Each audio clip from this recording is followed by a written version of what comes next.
함께 만드는 언론 딴지 USA입니다. 구독과 좋아요는 큰 힘이 됩니다. 감사합니다.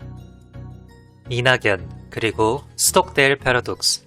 스톡데일은 베트남전에서 포로가 된 미군 장교인데 8년이란 긴 포로 생활 끝에 풀려났다.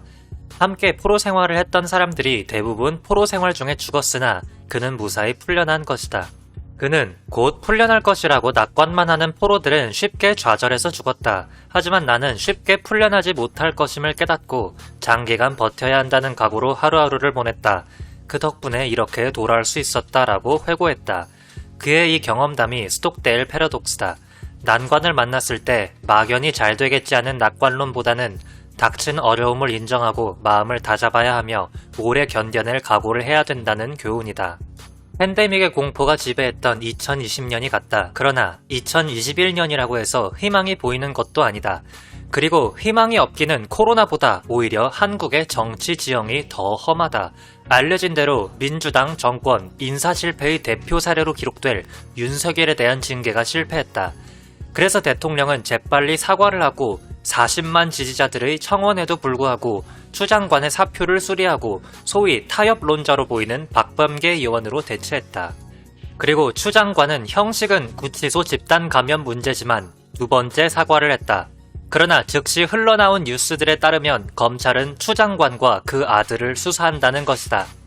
여기까지가 좋게 말하면 또는 표면적으로 서로 도발하지 말자는 타협을 시도한 것이다.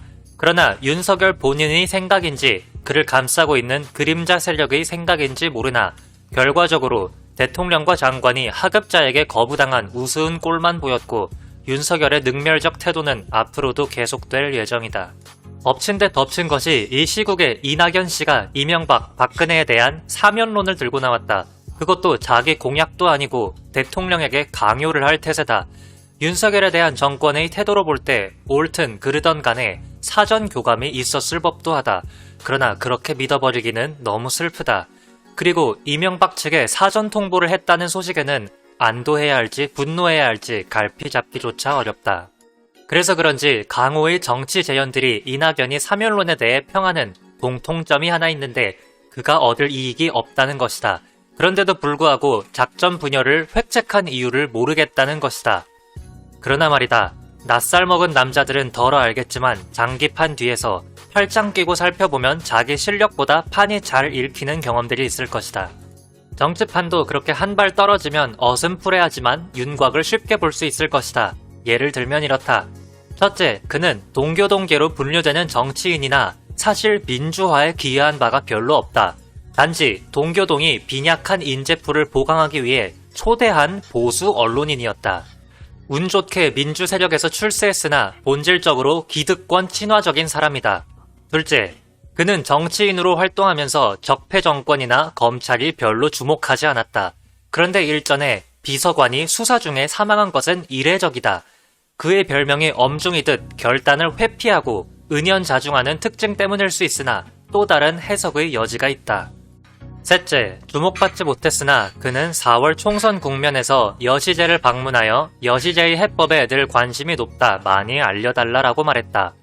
그리고 뒤늦게 알려졌지만 총선 국면에서 지지자들로부터 분열 세력으로 비판받자 포기한 것으로 알려진 동교동계 호남 토호들을 민주당에 대거 입성시켰음이 밝혀졌다. 여기서부터는 순전히 내 해석의 영역이다. 이낙연은 자기 정체성과 일치하는 특정 세력과 교감이 있다. 이낙연은 호남 토호들의 3인 성호에 유인된 것이다. 이낙연은 특정 세력으로부터 회유를 받고 있다. 이낙연은 정권의 정치공학적 전략에 따라 살신성인적 행동을 하고 있다. 이 해석이 전부일 수 있고 한둘일 수도 있으며 다 틀렸을 수도 있다. 그러나 분명한 것은 그는 당 대표가 된 후 지지자들과 호흡이 일치된 적이 없는 자로 지도자의 깜냥이 아니라는 점 하나는 분명해졌다. 더 중요한 것은 이명박근혜의 사면을 말하는 자는 그가 누구든지 간에 민주주의의 생명인 공평을 위협하는 적도이다. 이 글을 읽는 그대가 민주주자라면 이제부터 닥칠 어이없는 현실을 외면 말고 눈을 부릅뜨고 지켜볼 일이다. 그렇지 않으면 마주 앉아 장기 두는 적도들의 천하가 될 것이다.